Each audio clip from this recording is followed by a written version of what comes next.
Olá, meus amigos, tudo bem com vocês? Espero que sim. A gente vai falar hoje de um tema que eu acho importante do processo civil e que, infelizmente, poucos juízes dão atenção a isso. E é um tema importante, assim, que acaba não sendo muito eficaz, entendeu? Eu estou falando de penhora de veículos em processo de execução ou até mesmo em processos falimentares, tá? Por exemplo, penhora de aviões, de embarcações, etc. O que acontece muito, meus amigos, e eu vejo até com bastante apreensão isso, é que quando você, como advogado, faz uma penhora, tá, de um veículo, o máximo que você vai conseguir com essa penhora é criar um transtorno para a vida do teu devedor. Explico. Você penhorou o carro do teu veículo, você pediu a apreensão daquele veículo via Renajude, aquele veículo vai ser apreendido, tá? E até a situação da execução se resolver, vai demorar um ano mais ou menos, um ano e pouquinho, talvez 2 anos. E nesse ínterim, você vai ter um carro apreendido no Detran, pagando uma diária de R$30 por dia em São Paulo.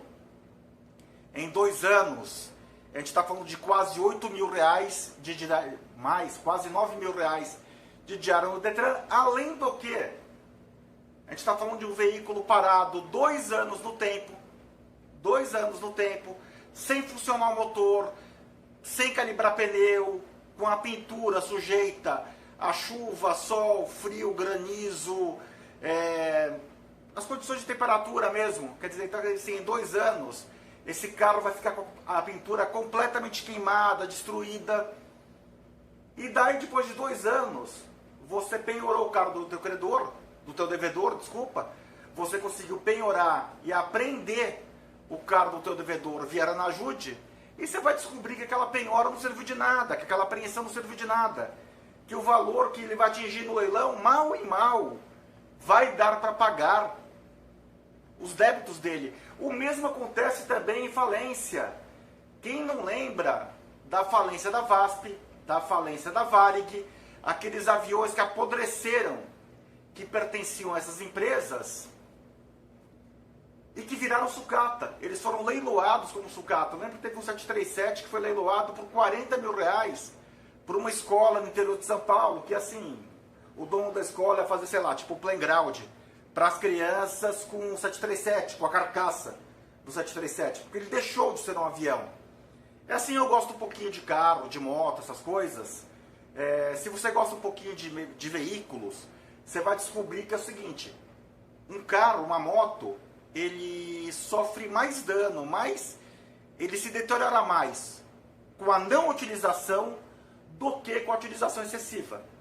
Se você tiver que escolher entre comprar um carro com 10 anos de uso, que andou 100 km, e um carro com 10 anos de uso, que andou meio milhão de quilômetros, escolha de meio milhão de quilômetros. Sem exagero, escolha de meio milhão. Pode escolher o de meio milhão de quilômetros. O de 100 km vai ser uma grande encrenca na sua mão.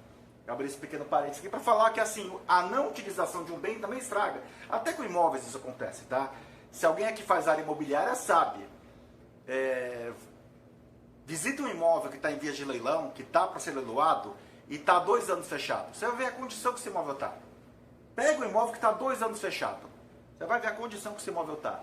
Pois bem, existe forma de resolver isso? Existe!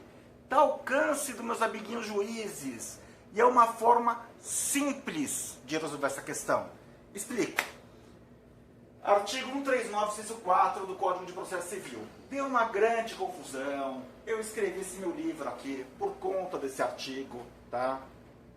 E esse livro agora vai perder objeto por conta da ação direta de inconstitucionalidade número 5941, que está no STF, cujo relator é o ministro Luiz Fux. Por que eu falo que ela vai perder objeto? Independentemente do que seja julgado, né?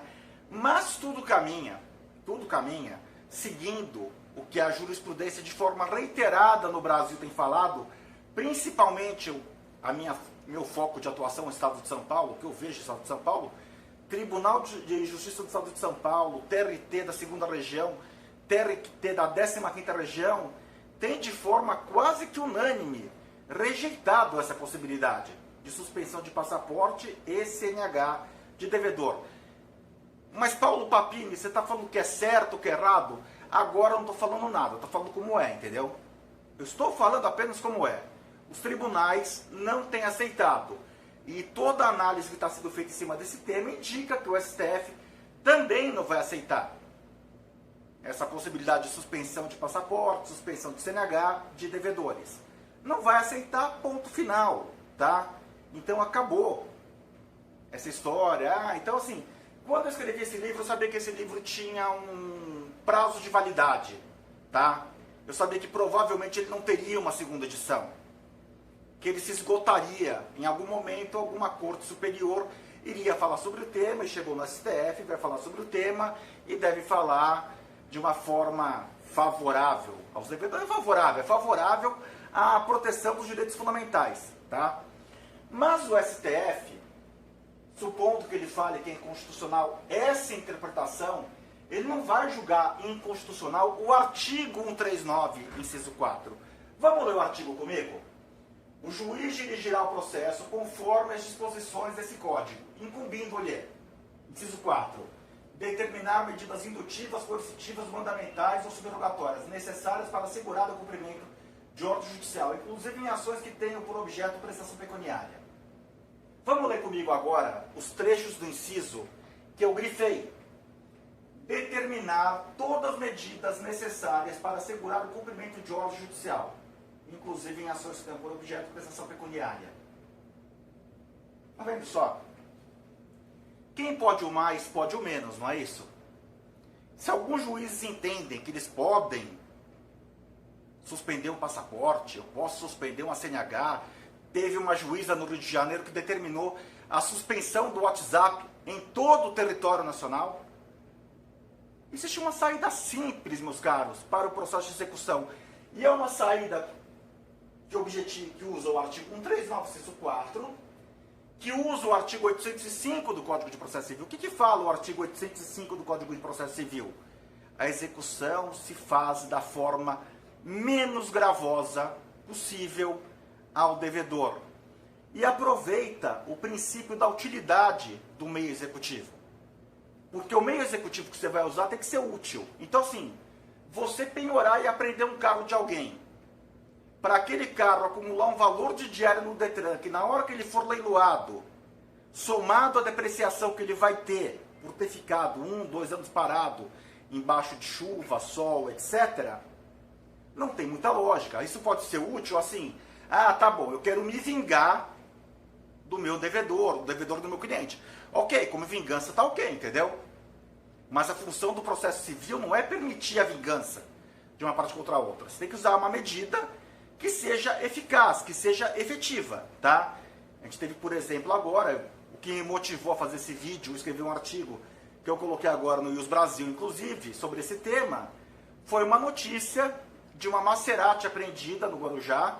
Esse carro está há 2 anos num pátio do Detran, uma Maserati Spider, desenvolvida pelo Michael Schumacher, assinada pelo Michael Schumacher. Esse carro só tem 12 deles no mundo, tá? Então é um carro que na União Europeia, no mercado de colecionáveis, é um carro que deve valer brincando 1 milhão de euros. 1 milhão de euros esse carro vale. 1 milhão de euros talvez seja um pouco de exagero, mas uns 3 milhões de reais esse carro vale, brincando. E esse carro apodreceu num pátio do Detran. Ele tem 200 mil reais de débito, de multa, de PVA, mais 100 mil reais. Depois eu vou colocar o link do UOL, tá? Onde sai essa notícia. Ele tem mais 100 mil reais de diárias, o Detran, etc. Quer dizer, no final das contas, esse carro vai acabar sendo leiloado para suprir esses débitos. Qual que é a lógica disso? Isso atende o interesse do devedor? Isso é menos oneroso para o devedor? Claro que não é. Isso é útil para o credor? Também não é. O credor penhorou o bem que, sabe, ele não vai realizar. Então qual que seria a minha solução aqui? Que é simples, olha. Se alguns juízes entendem que eu, juiz, posso mandar suspender um passaporte, que eu, juiz, posso mandar suspender uma CNH, que tal se o juiz, quando mandasse apreender um veículo, o veículo foi apreendido, que o juiz despache, primeiro, considerando a hipótese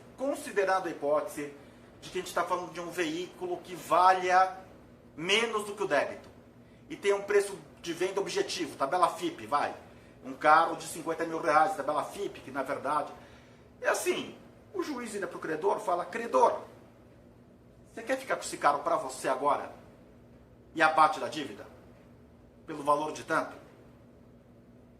Ponto. O credor fala, não, excelência, eu não quero. Marca leilão para uma semana. Preço da tabela FIP no primeiro leilão. Segundo leilão, maior lance. Segundo leilão, maior lance. Simples assim. Simples assim, tá? Porque você pega um carro de 50 mil reais, vamos ser objetivos, vamos pegar. E assim, não estou nem falar de avião agora, de Maserati. Eu estou falando de processos comuns, porque a maior parte dos processos, a gente está falando de... Você vai penhorar carro do teu devedor, do teu cliente devedor, é um carro comum. E o que é um carro comum? É um carro que vale, sei lá, entre 15 e 100 mil reais, tá? E daí você pega esse carro de 100 mil reais, que no leilão judicial, ele já passa a valer 60, 50 mil. Tá? No leilão judicial ele já passa a valer 650 mil. Vai imaginar que ele seja arrematado por um preço vil, 25 mil reais. Bom, em 2 anos esse carro vai fazer de multa 10 mil reais. Esse carro seria arrematado no leilão judicial por 60, 50 mil reais se ele estivesse em bom estado. Em 2 anos esse carro vai estar um lixo. Em 2 anos esse carro vai estar uma sucata. Em 2 anos você vai estar falando de um carro que você vai precisar. Se for uma marca de manutenção não muito complicada, uma Toyota, uma Volkswagen da vida, você está falando de um carro que você vai precisar aí de 10, 15, 20 mil reais. Quem vai comprar esse carro vai querer ter lucro na hora de revendê-lo. Então a grande verdade é que você leiloar esse veículo por qualquer valor que se lhe ofereça, acaba sendo mais negócio. É diferente de um imóvel, que o imóvel não perde valor de mercado.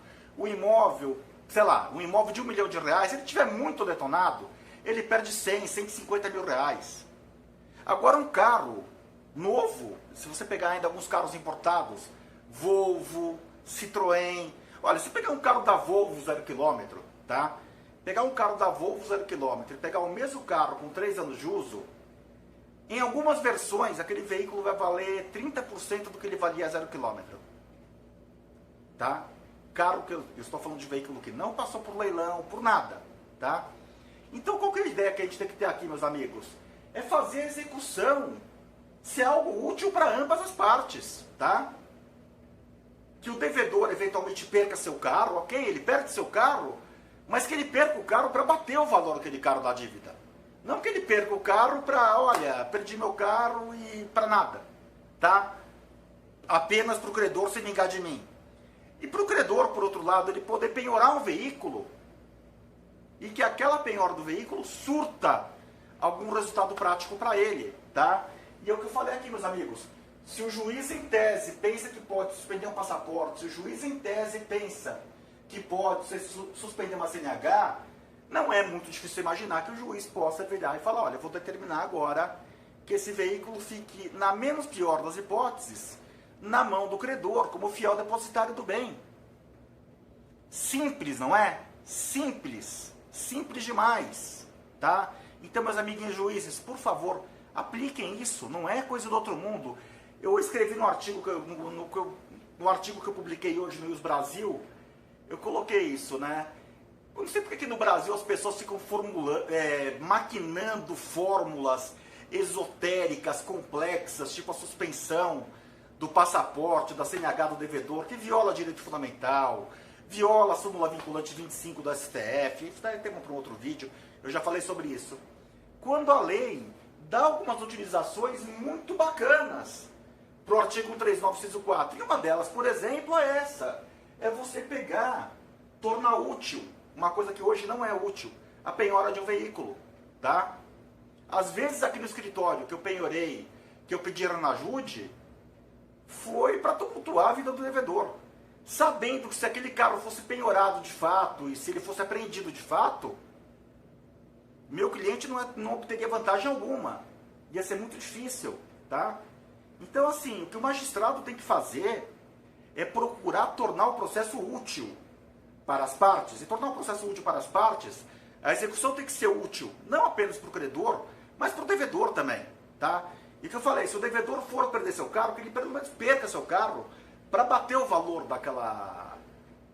do valor do carro, uma fração dele, pelo menos, sei lá, 60%, 70%, 50%, o que apreciar, o que apurar no leilão, para que seja batida a dívida, tá legal? Meus amigos, por hora é isso, um grande abraço a todos e até o próximo vídeo. Valeu! Desculpa pela minha letra, que ela é feinha mesmo, tá? Beleza? Abraço, valeu!